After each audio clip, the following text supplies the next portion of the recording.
Sentence શીખવાડીશ. Example તરીકે હું રેખા છું, તો આનું આપણે ઇંગ્લિશ શું કરીએ? આઈ.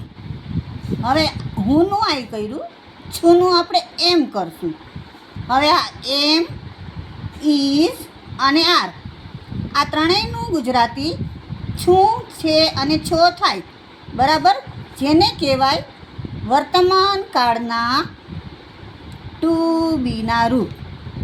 હવે સેન્ટેન્સ આપણે ગોઠવવા પડે. હુંનું આઈ કર્યું, છુંનું આપણે એમ કર્યું અને રેખાનો સ્પેલિંગ લખશું 12 અક્ષરી મુજબ. આર એક માત્રનો ઈ, ખનો કેચ અને આ કાનો એટલે લીટાનો એ. હવે આ રેખાની આગળ આપણે એ લગાવી શકીએ નહીં. ગણી શકાય તેવી વ્યક્તિ આગળ આપણે એ લગાવી શકીએ. આને બદલે આપણે એમ લખીએ એ હું છોકરી છું. બરાબર. હવે જે મારી આ ચેનલ જુઓ તે પ્લીઝ મને પ્રોત્સાહન આપી સબસ્ક્રાઈબ જરૂર કરજો. હવે આમાં આપણે શું કરશું તો કે આઈ, આ છું આપણે આગળ લેશું, જે સહાયકારક ક્રિયાપદ કહેવાય, ઓક્ઝિલરી વર્બ જેને કહેવાય. એ આપણે વાક્ય પૂરું કરવામાં જે સહાય કરે છે, છું, છે, હતા, હતી, તો એને આપણે ઇંગ્લિશમાં આગળ લેવું પડે. તો કે આ હુંનું આઈ થયું. હવે આઈ પણ શું છે ગ્રામરમાં? તો કે આઈ છે એ પ્રોનાઉન્સ છે, જે નામને બદલે વપરાય. નાઉન એટલે નામ. હવે રેખા છે એ નાઉન છે, નામ છે, પણ હું લખું જ્યારે રેખાને બદલે ત્યારે એ પ્રોનાઉન્સ થઈ જાય, એટલે કે સર્વનામ થઈ જાય. બરાબર, સમજ્યા બાળકો? તો હવે આઈનું હુંનું આઈ કરીશ, છુંનું એમ કરીશ. હવે અહીંયા આપણે નામની આગળ એ ન લખ્યો, પરંતુ છોકરીઓ ઊભી હોય એક સાથે પેરમાં, તો આપણે એને કાઉન્ટ કરી શકીએ ને બેટા. તો આપણે એ શું કરીએ? આઈ એમ એ ગર્લ. બરાબર. હવે આનો પણ રૂલ્સ છે. હવે ગર્લમાં જી છે એટલે એ લાગે. આ બે સેન્ટેન્સ ઉપરથી આપણે 1 અવર ગ્રામર શીખી શકીએ. જુઓ, પહેલાં શું શીખ્યા આપણે? તો કે આઈ છે એ નાઉન નથી, રેખા છે એ નાઉન છે. રેખાને બદલે આઈ વાપરો તો આ શું થઈ ગયું? પ્રોનાઉન્સ. હવે ગુજરાતીમાં બોલું, નાઉન એટલે નામ, પ્રોનાઉન્સ એટલે નામને બદલે વપરાતું સર્વનામ. આને શું કહેવાય ગુજરાતીમાં? સર્વનામ, જે નામને બદલે આપણે વાપરી શકીએ. ઓકે બાળકો, અન્ડરસ્ટેન્ડ? ક્લિયર? નાવ હવે આપણે શું શીખશું તો કે એ ગર્લ, આ શું છે? જી. જી શું છે? વ્યંજન. બરાબર. પણ એ, એન અને ધ, આ 3 વસ્તુ લગાડી શકાય.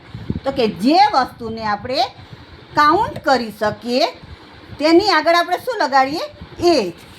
તો કે હવે તમે એન ક્યારે લગાડશો? તો કે આ એ છે એ પાછું સિંગ્યુલર છે, એક વચન. શું છે? સિંગ્યુલર. એક જ વ્યક્તિની અહીંયા વાત છે. હવે આઈ છે, પછી આ ફર્સ્ટ પર્સન કહેવાય. પાછું શું કહેવાય? First person. એક જ વ્યક્તિની વાત. પહેલી જ વ્યક્તિ આઈ, મારી જ વાત. પણ આપણે સેકન્ડ પર્સનની જ્યારે વાત કરીએ તો શું થઈ જાય? યુ. યુ એટલે તું, મારી સામેની વ્યક્તિ. તો હવે અહીંયા મેં કીધું હતું ને કે એમ ઇઝ ક્યાર વપરાય. વર્તમાન કાળ ટુ બીના રૂપ શું વપરાય? એમ ઇઝ ક્યાર. તો આપણે એમ ક્યાં વાપર્યું? આઈની સાથે. હવે આ શું હતું? First person. ફર્સ્ટ પર્સન એટલે ગુજરાતીમાં પહેલો પુરુષ. ફર્સ્ટ પર્સન યાને પહેલો પુરુષ. આઈ પહેલો પુરુષ, એની સાથે એમ વપરાય. એમ શું છે ગુજરાતીમાં? છું. હવે આપણે શું શીખીએ? સેકન્ડ પુરુષ. સેકન્ડ પર્સન એટલે બીજો પુરુષ. સેકન્ડ પર્સન એટલે હું અને તું. હવે અહીંયા આઈની સાથે એમ આવ્યું. હવે અહીંયા શું હતું? આર. તો યુની સાથે શું આવશે? આર. યુ આર બીના. તમે બીના છો. યુ આર બીના. તમે બીના છો. તો અહીંયા આપણે એ વાપરશું નહીં, પરંતુ આ સિંગ્યુલરમાં યુ છે. શું છે? સિંગ્યુલર એટલે કે એક વચન. પરંતુ આપણે જ્યારે આ જ યુ છે પ્લુરલમાં યુ જ રહે. પ્લુરલ એટલે બહુવચન. શું થાય? બહુવચન. બહુવચનમાં યુનું યુ જ રહે, આરનું આર રહે. પણ આપણે બેટા બીનાનું બીનાશ નહીં કરીએ. Who is Bina? Bina is A girl. તો આપણે શું કરશું? ઘણી બધી ગર્લ્સ, તો કે ગર્લ્સ, કારણ કે આપણે શું કરવું, પ્લુરલ, એટલે અહીંયા શું થઈ જશે, ગર્લ્સ. જો આમાં પણ પાછો રૂલ્સ લાગુ પડે. તમે આ ગર્લ્સ છો એમાં આમ જરીક લગાવી દો તો એ એપોસ્ટ્રોફી એસ થઈ ગયો, તો એ પણ કરેક્ટ નથી, બાજુમાં જ એસ રાખવો પડે. આવી રીતે તમે એસ લગાવો તો ગર્લ્સ ની થઈ ગયું, છોકરીની. તો આટલું ખાલી બે સેન્ટેન્સમાં તમે ઘણું બધું નાનું નાનું ગ્રામર શીખી શકો. ક્લિયર બેટા? સમજી ગયા તમે લોકો? તો આ થઈ ગયું ફર્સ્ટ પર્સન, આ હતું સેકન્ડ પર્સન. હવે આપણે હજી પણ એક જોઈ લઈએ. કયો જોઈ લઈએ? Third person. શું જોશું? Third person. થર્ડ પર્સન યાને ત્રીજો પુરુષ. હવે અહીંયા કોની વાત થઈ? આઈ એમ રેખા. બીજો કોની વાત થઈ? સેકન્ડ પર્સન યુ આર બીના. હવે તો કે આ બધા સિંગ્યુલર છે. હજી અહીંયા આપણે પ્લુરલ એટલે લઈ લીધું કે આ યુ ના આર યુ ને આર સેમ થાય. હજી આઈનું પ્લુરલ કરવું હોય તો આપણે બીજું કરી શકીએ, પણ અહીંયા હવે આપણે આમ લાઈનમાં જોઈએ તો થર્ડ પર્સન જોઈએ. થર્ડ પર્સનમાં શું હોય તો કે ત્રણ બાબતો હોય. પહેલાં શું હોય? H E. આ હી એટલે તે. કોની માટે વપરાય? બોયઝ એટલે કે છોકરાઓ માટે. હવે આનું સેન્ટેન્સ આપણે બનાવવું તો કે હી ઇઝ પંકજભાઈ. શું લખશું આપણે? He is Pankajbhai. તે પંકજભાઈ છે.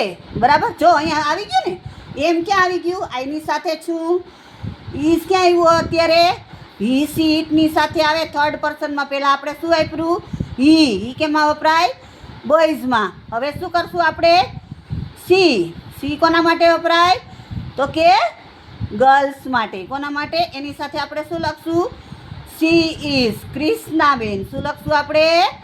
ક્રિષ્નાબેન. તેણી ક્રિષ્નાબેન છે. બરાબર? ગર્લ માટે વપરાય. She is girl. હવે આ હી સી અને ત્રીજી વસ્તુ શું આવશે થર્ડ પર્સનમાં? તો કે ઈટ. હવે આ ઈટ કેના માટે વપરાય? ઘણા બધા બાળકો હજી પણ કન્ફ્યુઝનમાં હોય કે ઈટ એવી વસ્તુ માટે વપરાય કે જે નિર્જીવ છે, જે પશુ પક્ષી છે, એના માટે પણ આપણે ઈટ વાપરી શકીએ. તો હવે આપણે શું કરશું? It is a dove. Dove યાને કબૂતર. બરાબર ને? તો તે એક કબૂતર છે. તો હી સી અને ઈટ. આ તો આપણો થર્ડ પર્સન. તો જો અહીંયા આપણે જોઈએ ને ટુ બીના રૂપ વર્તમાન કાળ શું આવી ગયું? એમ ઇઝ અને આર. હવે અહીંયા નામની આગળ આપણે એ ના વાપરી શકીએ, પરંતુ જ્યારે આપણે ગણી શકાય, કાઉન્ટ કરી શકાય, ગર્લ્સ, બોય, પછી અધર વર્ડ, તો એની આગળ આપણે એ વાપરી શકીએ. બીજું હું શું કહેતી હતી? એને બદલે શું વપરાય? એન. તો એનું પછી વાત કરશું, પરંતુ આપણે સિંગ્યુલર શીખી લીધું. શું શીખી લીધું? I, you. I first person, you second person. First person એટલે પહેલો પુરુષ, આઈ મારી વાત. સેકન્ડ પર્સન યુ એટલે સામેવાળીની વ્યક્તિની વાત. થર્ડ પર્સન એટલે અમે બે થઈ. અને જ્યારે ત્રીજી વ્યક્તિની વાત કરીએ ત્યારે એ કહેવાય થર્ડ પર્સન એટલે કે ત્રીજી વ્યક્તિ. કોણ?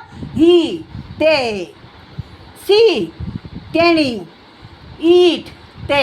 For example, it is A door, it is A cupboard, et cetera et cetera. બરાબર? નાવ હવે આપણે જોશું સિંગ્યુલર અને પ્લુરલ. નાવ નેક્સ્ટ વિડીયોમાં આપણે પ્લુરલ જોશું. Okay bye. ધન્યવાદ. Thank you. તમે મારી ચેનલને ચોક્કસ જોજો અને સબસ્ક્રાઈબ કરજો. Thank you.